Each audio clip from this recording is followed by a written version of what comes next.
So, thank you guys for coming and just taking an interest in your kiddos and investing in their development and their walk with God.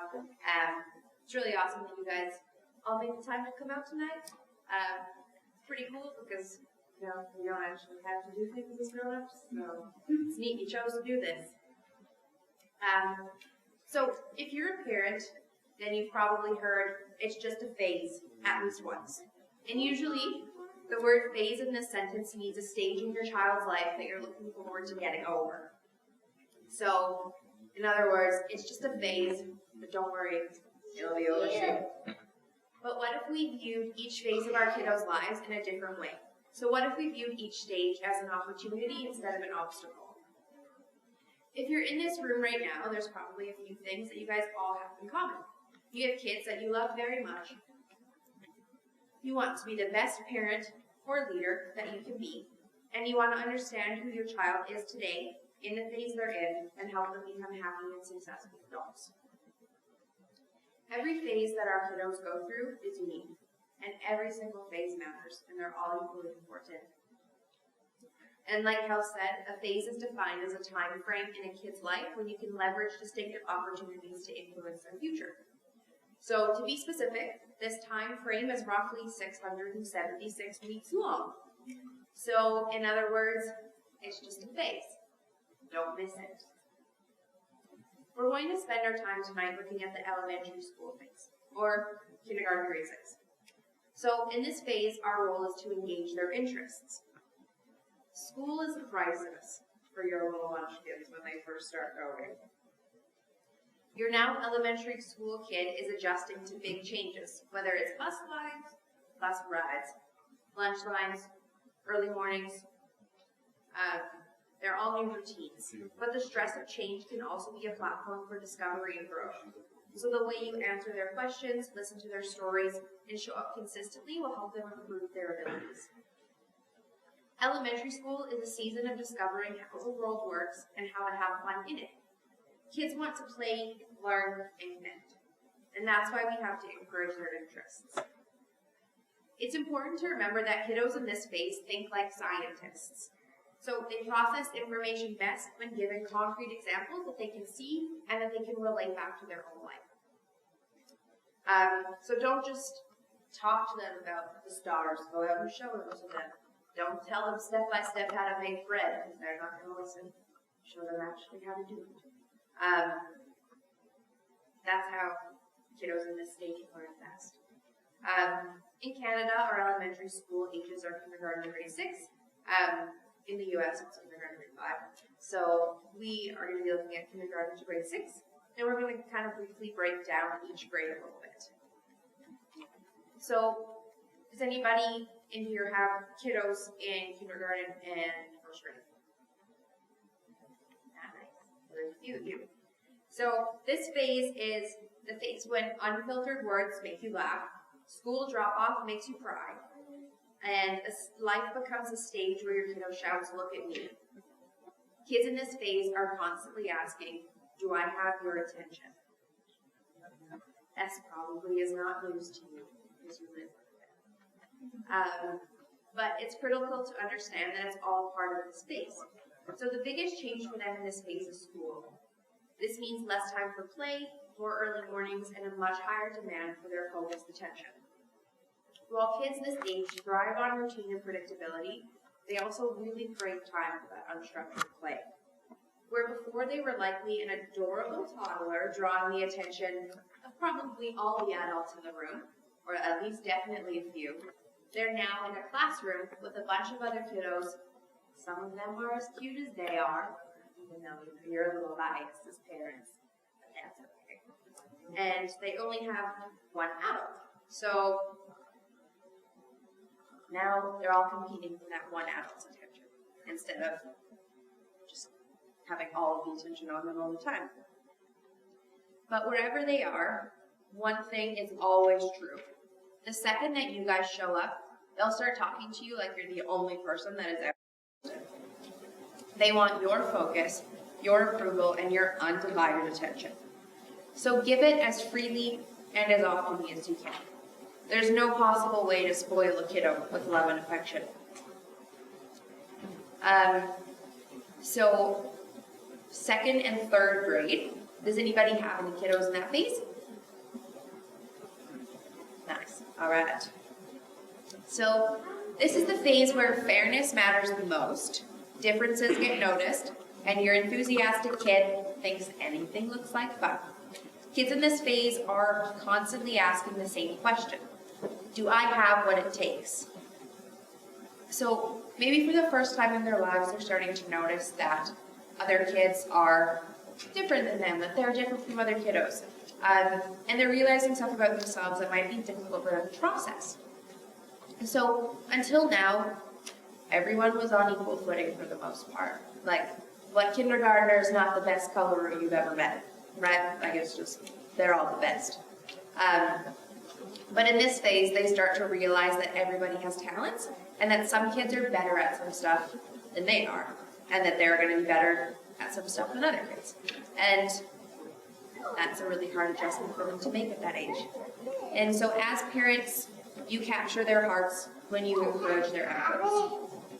So every kid wants to feel like they're good at something, and that's especially true at this age. Find something that your 2nd or 3rd grader can do and that they can excel at. So playing basketball, soccer, making cookies, reading on their own. All of these things motivate and affirm your 2nd and 3rd graders. So for those concrete thinkers, they love enforcing the rules, and fairness is very important. So if there's a no cookie rule before supper, you better not have a cookie before supper, because they will turn into Nancy Drew, and you're in trouble.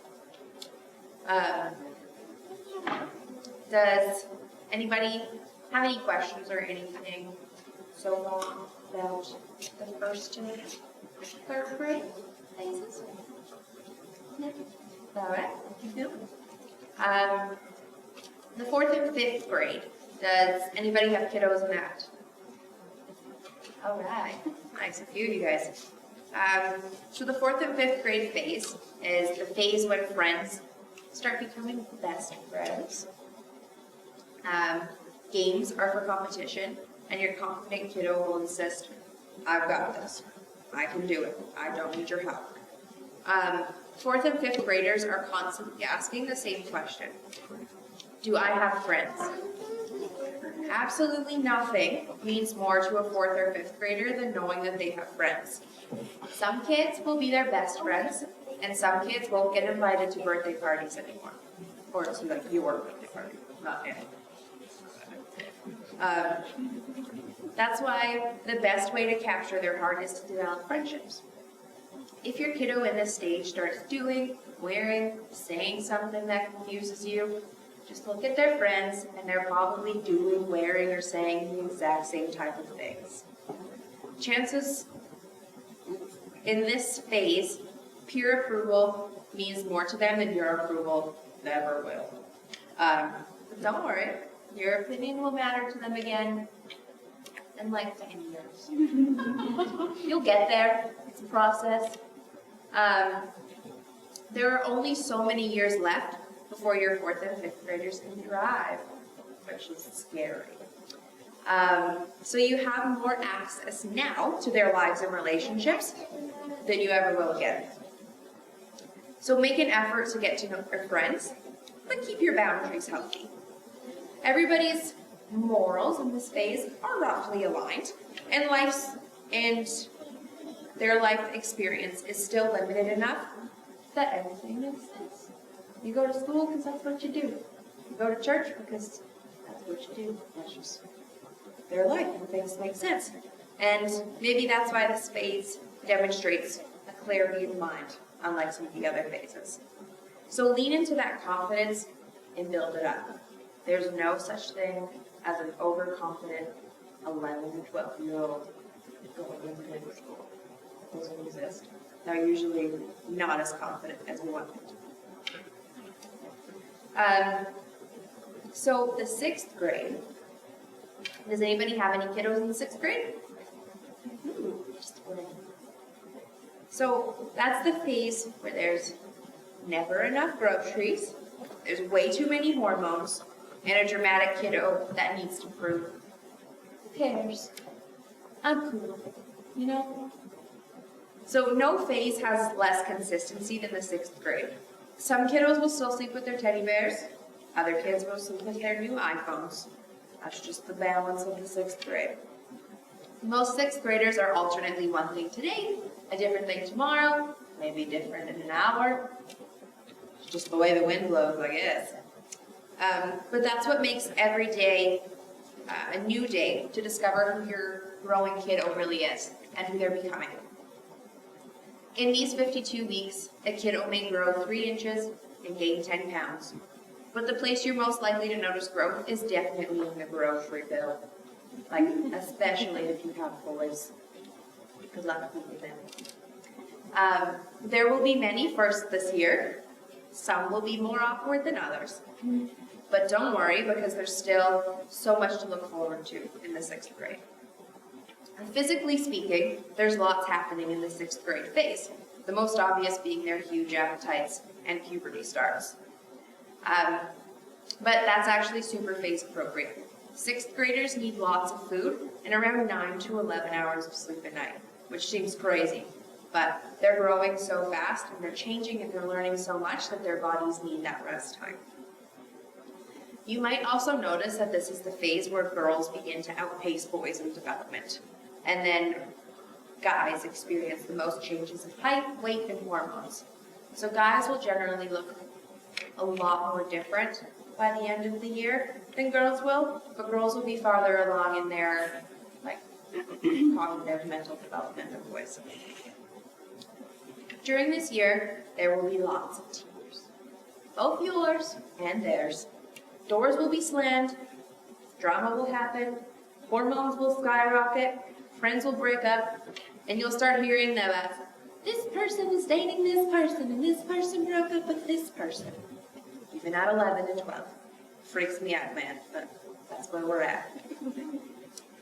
But in these changing tides of emotions, now is the time to lean in even closer. When they push, prove that you can't be pushed away. When they change, prove that you will love them consistently. And when they break your trust, prove that you can be trusted.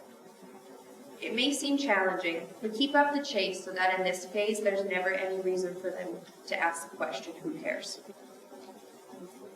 In the 6th grade phase, we have one main goal. It's just to affirm your personal journey.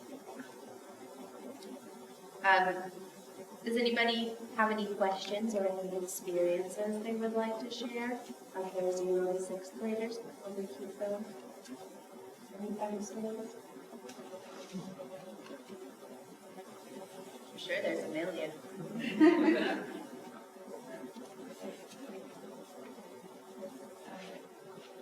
I'll make them stand here in silence, I guess. I'll keep going.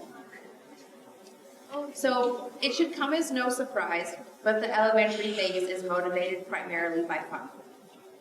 So if you try to motivate kids with too many strict rules, it may work against their primary motive and drive them to find enjoyment somewhere else. So in this phase, kiddos learn the most, the best through play, through fun, through activities. If you expect them to be able to sit still all day long and do their learning, it's not going to happen, my friend. But when you guide them with love, you introduce principles that will help them win at life and in friendships. And then you influence them to make the wiser choices and treat other people with kindness. You coach this motivation when you play on their level. So break out that board game that they really like Monopoly Junior. It is a nightmare to play, but they love it. And like their new gaming app, or whatever, video game that they just downloaded. Even if it's just a few minutes a day, you're building a framework where fun and one-on-one time are made clear priorities. In every phase, it's not the quantity of time that matters, it's the quality of time.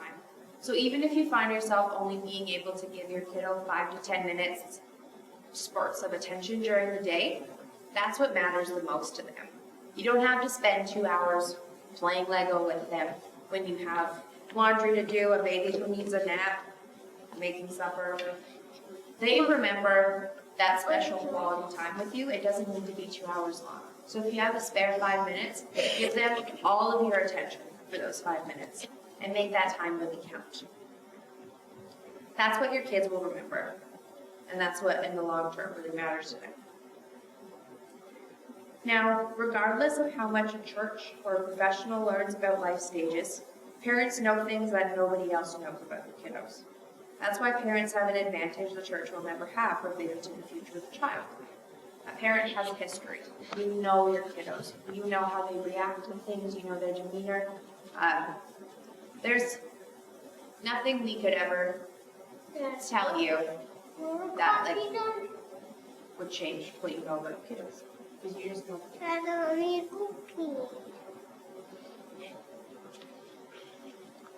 So, no scientist, no theorist, no professional, nobody at the church, no expert can really know a child the way the parent does. The problem with any research, including everything that you've just heard, is that it oversimplifies and generalizes group characteristics. But parents know their child's patterns, behaviors, tendencies, and preferences better than anybody else. So I can stand up here and tell you, this is what's typical for a 5th grader, or this is what's typical for your 1st grader. But if your kiddos don't fit into that pattern, if they do other things, if they're not like other 6th graders, that doesn't mean there's anything wrong with them. It just means they're different, and you know your kiddos better than anybody else. There's no one way they're supposed to be. So that being said, churches and other professionals know something parents don't know. We work with multiple kiddos in the same phase every week. So this means that we can help parents understand general characteristics of a phase, and so they can readjust their parenting skills to fit where their kiddos are at developmentally. There are 2 fairly big mistakes that we as parents and leaders tend to make when it comes to knowing kids and teens. So the first one is we tend to assume that they're like us. Chances are you don't think that way, especially if you have a 2-year-old, you don't think they're 20. But if we're not careful, we can start acting like every kid is like us. And this can put outrageous expectations on them. They don't have the patience of a 10-year-old. They don't have the patience of a 15-year-old. They don't have the patience of a 40-year-old. You know, they don't have our perspective. They're still learning. And the second thing is that we tend to assume that they're like we used to be. So after all, you know, we were kids once, right? We went to middle school, we went through puberty, we were in elementary school. We know what it's like, right? But the problem is that a lot has changed since we were kids. I'm only 23, but when kids talk to me, I have no idea what they're saying. So much has changed. Like celebrities, phones, and Frozen. I have to include Frozen because it's like a cultural phenomenon. Everybody knows about it. You can't go anywhere without a kid being Elsa. It's adorable. When we assume stuff that we don't know, we risk giving the kiddos things that they don't actually need. But at every single stage and every phase, the one thing that kids need is consistent adults, consistent adult leadership. Our elementary kids need consistent adults because when they're younger, they'll tell anything to an adult. Anybody who walks up, they're like, I walked in on my dad peeing today. And everyone's like, oh, good. And they just think it's normal, right? They love talking to people. And as they get older, they need a consistent adult because nothing else in their lives are consistent. So with school changes, with hormones, friends changing, schools changing, they need something constant in their lives. And the more you guys show up and you be that constant adult, you be that consistent person in their lives, the more they'll learn about God's consistency and His love for them. Elementary-aged kids relate to God through stories. That's the biggest way that they relate. God's story inspires their story. So kids who think like scientists love stories, especially those that inspire them to win in everyday life. They relate to a God who heals the sick, who conquers evil, who explains mysteries, performs miracles, overcomes death, and teaches them how to win at life. When you engage their interests, you help a kid trust God's character, and they experience God's family. When you tell them stories from the Bible, tell them to them one at a time. Kids know the difference between history and fiction, and love knowing what's true. So, your little kiddos, we say they think like scientists because they love to figure things out at this age, right? And everything they do needs concrete examples. Everything they learn, they have to be able to see, be able to relate into their lives. So, kiddos know the difference between history and fiction, but they still have enough wonder to just be carried away by the plot of the stories in the Bible. And that's really cool. But they're also ready to discover what that story actually means practically to them, to their lives, to their friends. Just like scientists study one area at a time, kiddos master individual concepts at a time. Give them a story and connect it with a concrete idea that relies on what they can observe. Kiddos at this age relate to what is familiar in their world. If you ask a concrete thinking child, do you want Jesus to come and live in your heart? Expect questions like, how will he fit in there? Where will he sleep? Because that's just how they think, right? That doesn't make any sense to a kiddo who thinks concretely. Look for ways to connect your stories to what they experience every day and make it fun. They learn the most through play. They learn the most through fun. So if you have these little games, stuff that you can kind of sink that information into them with, that's so beneficial. And you only have a limited amount of time together. So make it fun enough to stick in those memories. Make that something that they'll remember, they'll cherish. And remember, it's just a phase. We don't want to miss it. That's all I have. I don't know. We were given half an hour. I don't know how long I was talking. Does anybody know? Did we guess? You got 10 more. All right, I figured. I mean, I can crawl like a baby, but I guess that's not hero comparison. Do you guys have any questions? Yes.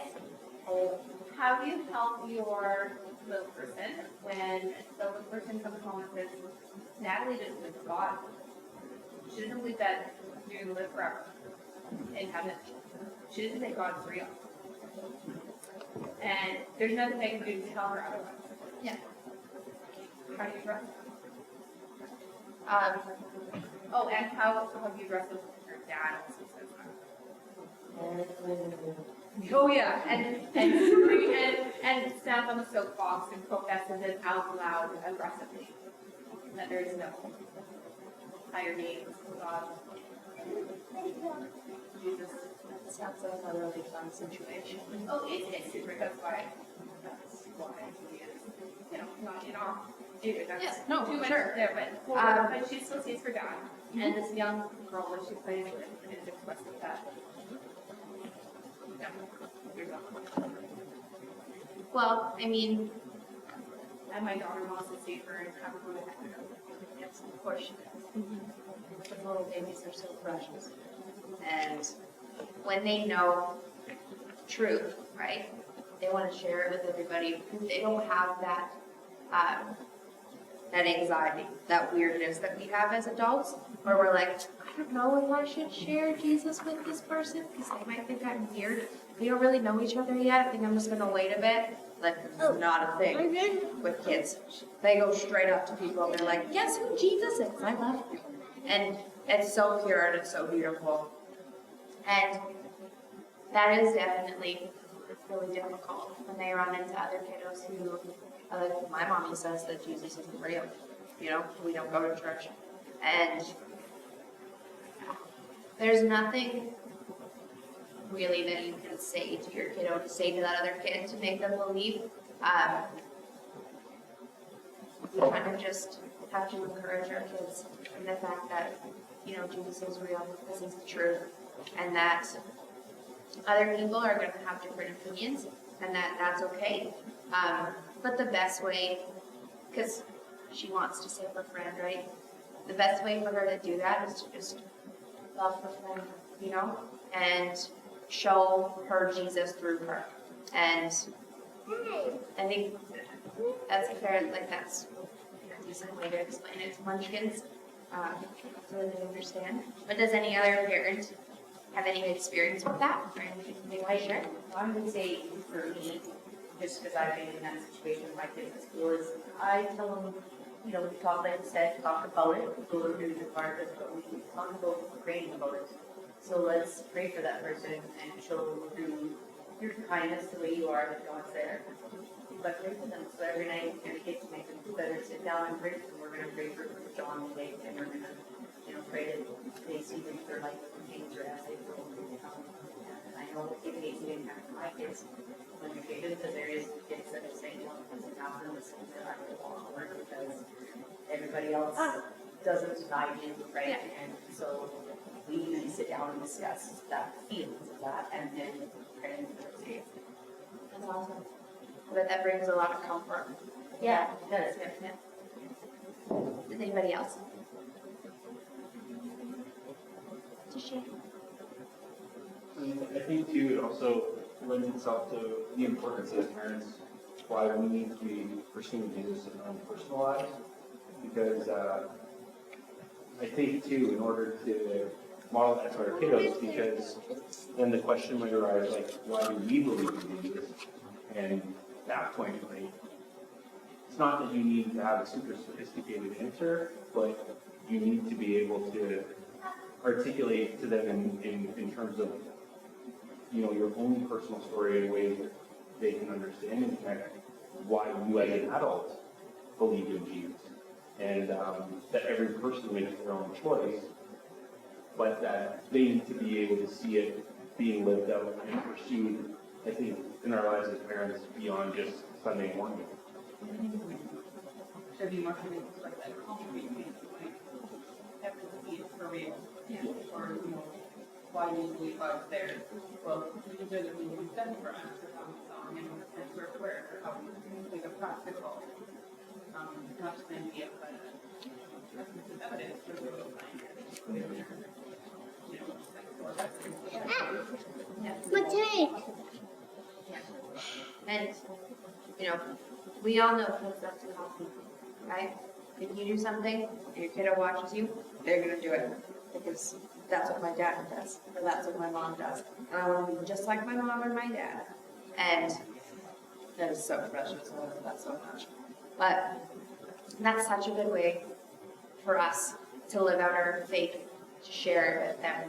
And they get to see you connecting and being involved in the church and coming to events like these and, doing your own small groups, furthering your own relationship with God. And that, more than anything else in their lives, is what's going to be like, oh, you know what? I think this is legit. Because my mom's not just telling me about it, she's also pursuing it. My daddy doesn't just yell at me that Jesus is real, he actually believes that Jesus is real, and he prays with us. And that's so cool. And that's such a neat way of bonding with your kiddo that you don't really get from anywhere else. It's such a cool, spiritual little thing that you don't need. And I was just going to add to, I think, reference how important it is to do this stage because it's so brief in the big scheme of things. And I remember my dad gave me a quote when I might have been a teenager, but it was just this small cutout of paper, and on it, I forget the gentleman who it was from, but it said, until the boy is 12, he does as his father says, and then after he's 12, he does as his father does. And that was just something that even now as a parent, it's really powerful to remember. That right now, yes, my words carry a lot of weight, but there is going to be a transition where it's going to be my actions that are going to weigh even more so than my words. And so just trying hard to practice that out even now when my words do carry weight for them when they're small, so that when they are transitioned to that older phase, that it's not just the words, they actually see the difference in the actions and where they're doing something.